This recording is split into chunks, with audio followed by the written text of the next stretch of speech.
So sa mga nagtatanong nga po pala kung bakit hindi kami nagsama ng Peggy Mumbai. So kung naalala niyo po mga kababayan, marami po kasi nag-sponsor doon sa ating simbahan. And then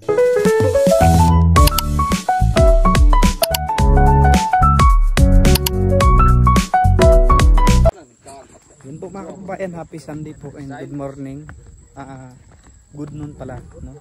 So kakatapos lang po namin magsimba mga kababayan. At pauwi na kami. So doon po sila. Hello po mga kababayan, pauwi na po kami. Maraming salamat po sa Panginoon. Hello po, suod inayang ato boy. Tapos din ang bilas. Yan, so, pauwi na po kami doon sa baba mga kababayan. So ngayon po mga kababayan ay nag-message nga po pala ulit si ano po mga kababayan, si Ma'am Nurse Nora, no? So ngayon ko lang po nakita mga kababayan, ngayon ko lang po nabantayan na nagpadala ulit siya, no, para kay pastor. Thank you po ulit sa Panginoon, no, na grabe talaga ang blessings pag si Lord na yung gagawa ng paraan, no. Kaya so ngayon po mga kababayan ay pauwi nga rin po pala si pastor mga kababayan. Pauwi po doon sa kanilang city or sa barangay pala. So pumupunta lang siya dito. So doon nga po pala yung lugar ng mga kababayan. Doon pa sa kabilang barangay, no. So nilalakad lang niya papunta dito. Paahon, no. Doon sa kabilang niya yan, yung bundok na yan, doon pa sa kabila. So para happy din si pastor ngayon na uuwi doon sa kanilang barangay na mayroong blessings na natatanggap, no. At isusurprise natin si pastor mga kababayan. Hindi ko pa siya sinabihan. Antayin lang natin. Nandun pa sila sa kanyang asawa. Iwan ko kung ano yung pinag-usapan nila.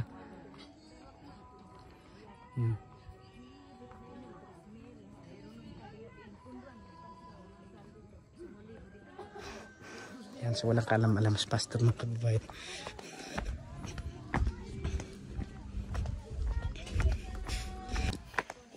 Yan, doon na lang sa bahay po mga kababayan, doon na lang po natin ibigay.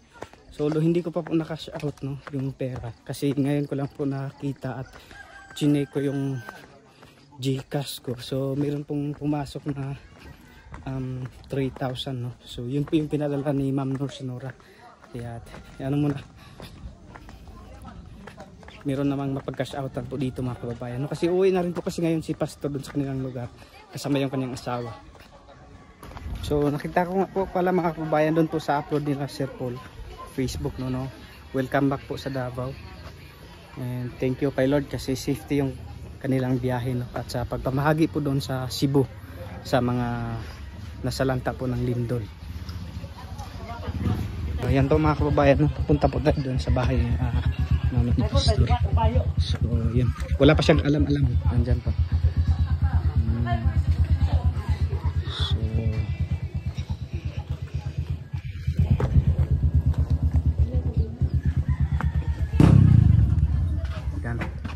Nagliligpit na po yung uy ikaw eh. So pauwi na po ngayon sila doon mga kababayan. And then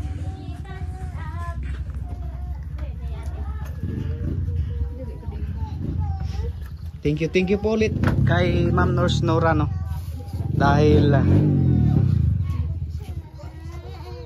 meron nagpapadala po ulit siya na 3,000 para kay pastor. So ito na po.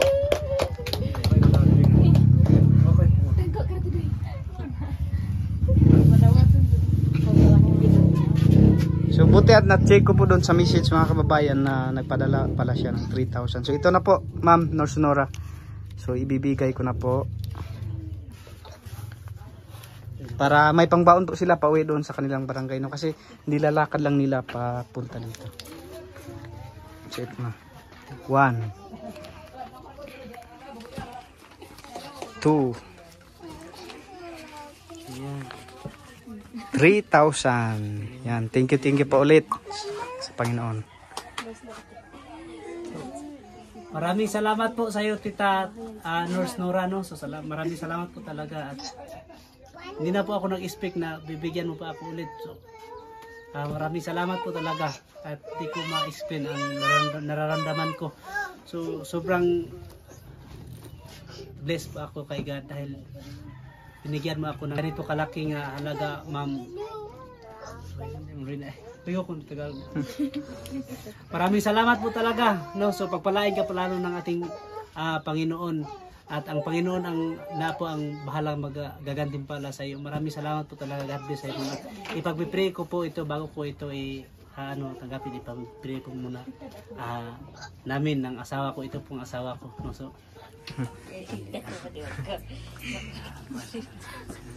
ampuan sa lahat. Hallelujah. Tabing balaarog may ugmaan nga Dios, salamat Lord ni Ginoong sa laperong bahay niya. Yata Ginoo ni Ma'am Nurse Nora Ginoo.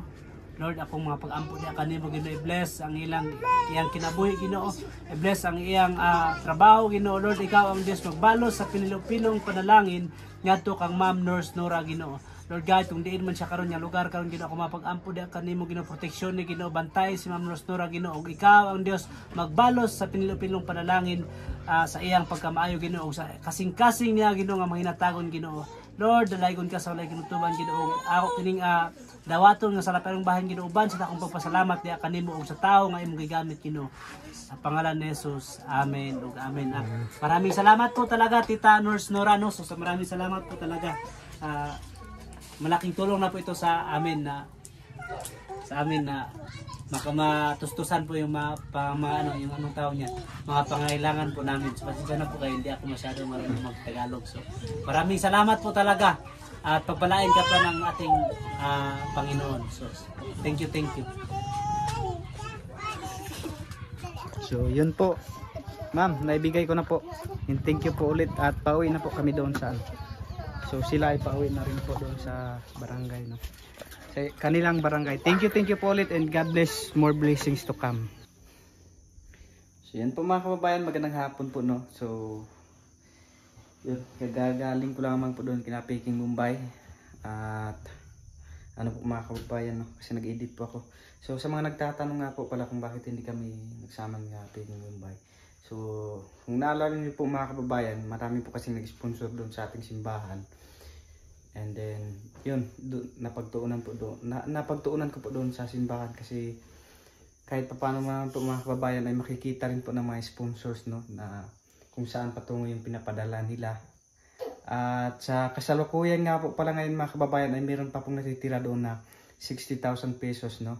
Kaso lang po ay hindi pa po kami nakapagtrabaho sa simbahan kasi po meron pang inasikaso po si pastor mga kababayan, kaya inaantay na lang din po namin, no. Although yung kasama naman din po namin mga kababayan doon ay naghakot po ulit, no, ng buhangin para po doon sa extension kasi i-flooring po doon kasi para kahit pa paano ipagpunta natin sa simbahan ay hindi diretso agad kumbaga hindi maputik yung mga kababayan. At isa rin po sa dahilan mga kababayan kung bakit minsan lang ako makapunta rin kasi kung naalala niyo po mga kababayan, yung isang may sponsor po, no, na nagbili nitong mga foam mga kababayan, no, na si Tita Neri. So ngayon naman po mga kababayan ay nagpagawa siya ng yung bang pinapinturahan niya yung walling. Yan, kung nakikita niyo po yan mga kababayan. Although hindi pa yan fix, no, kasi pa yan. I-trade second layer or third layer muna para at rin po mga kababayan, thank you po ulit kay Tita Neri kasi yan, pinalagyan niya ng kisame. Yan, kung nakikita niyo po yan mga kababayan. Pagkatapos naman po ay pinawiringans niya, no, pinalagyan niya ng wirings dito. Kung nakikita niyo po yan mga kababayan, hindi pa yan fix mga kababayan kasi lalagyan pa kasi ito ng mga kababayan, no, yung bang tawag din, yung mas malaki nito kasi maliit lang po kasi ito mga kababayan, no. Yan, kaya hindi pa to inilagay doon sa loob, hindi pa ipinasok kasi yun nga po mga kababayan, saka na lang yan kapag mayroon na po dito na na lang to, bang tawag doon, basta yun na po mga kababayan. And then ito po yun mga kababayan, pinalagyan niya ng ano, ng ilaw. Meron na po itong switch mga kababayan. Yan. So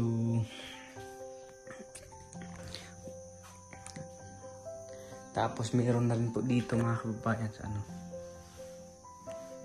Meron din po dito. Yan. Hindi pa to fix mga kababayan kasi yun nga po yung meron pang ano dyan kasi hindi ko pa pinalagyan kasi mahirap po kasi pag wirings, no. Mahirapan yung mag-wirings kasi nauna po kasi itong kisame mga kababayan bago yung wirings, kaya hindi ko muna pinalagyan dyan para hindi mahihirapan yung electrician. Kaya ayun mga kababayan, ito na, meron na po tayong ilaw dito. Yan. Nung una po kasi ay ano lang, extension wire lang yung mga gamit namin na pangsaksak para magkailaw kami. Eh, thank you po ulit kay Tita Neri. More blessings. Una-una kay Lord na ginamit siya ng Panginoon para kahit paano yung ano rin po mga kababayan, no? Kung naaalala niyo po mga kababayan kasi ano po ito mga kababayan, hindi pa po kasi ito natapos sa pag-tiles. And then yun, pinagawa ulit ni Tita Neri mga kababayan ay pinaano na. So ngayon ay okay na po dito. Yan, kung nakikita niyo po. Yan. At saka kung ililinisin pa yung mga ano niyan mga kababayan. And then meron pa rin pong natira na ano na simento at saka adhesive. At meron pa rin pong tiles, no, kasi doon po sa loob ng kwarto mga kababayan ay hindi pa natapos, no, kasi meron po kasing pinuntahan yung nagkabit ng tiles. No, kaya ano, bukas ng Monday po mga kababayan na mailagay na po yung tiles, no, doon sa kwarto po. Kaya thank you po ulit sa Panginoon, no, na mayroon siyang ginamit ng tao. Although ano po mga kababayan, no, hindi po talaga namin expect na ano, magkaganito yung bahay namin mga kababayan, kasi yung kumbaga kontento na po kami nung una mga kababayan na wala ng kisame, wala ng mga switch, ano ba? Ano bang tawag doon? Wala ng pipindutin para magkailaw. So ngayon mga kababayan ay thankful ako kay Lord kasi may ginamit siyang tao para kahit paano mga kababayan ay ma-experience man din namin na magkaroon ng ganito, no? Kasi ano lang po talaga mga kababayan, nung bata ako nangarap lang ako na magkaroon ng sariling bahay. Yung hindi naman bahay, yung tamang-tama lang na yung hindi ka maulanan kapag malakas yung ulan.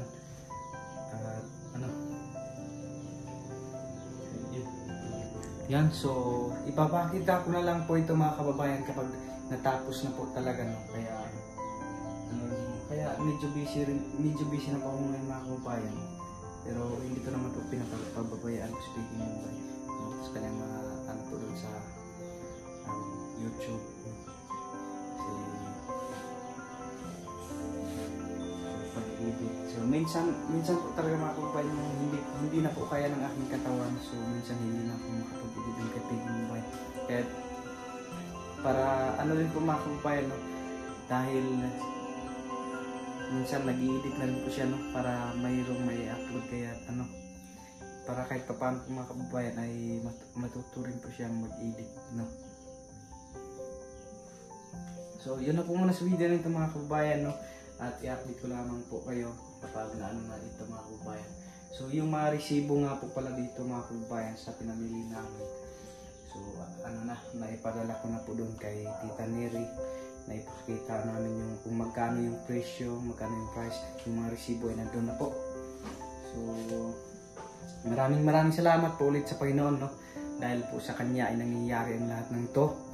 And then siya po talaga may plano sa lahat ng mga pangyayari sa ating buhay. And then thank you rin po kay kina Sir Paul, no, na ginamit ng Panginoon na tulay o daan para matulungan kaming mga katutubo dito sa kabundukan. At lalong-lalo na yung mga estudyante na walang pang financial, no, para sa kanyang pag-aaral. Thank you po Sir Paul. And then sa mga sponsors nga po pala dun sa simbahan, thank you po sa inyo, no. More blessings to come. Si God na po ang bahala sa inyo na gaganti sa inyong kabutihan at kabaitan, no? At sa mga hindi sa nga po pala sa mga PB Team members, thank you po ulit kina Peking Bombay, PB Team Peter Paul, PB Team Ralph, PB Team Madam Yula, thank you po sa inyo. At sa inyo din po mga kababayan na sa walang sawang suporta at panonood sa aming YouTube channel, thank you po. And yun lang po, maraming salamat. God bless us all. Bye bye.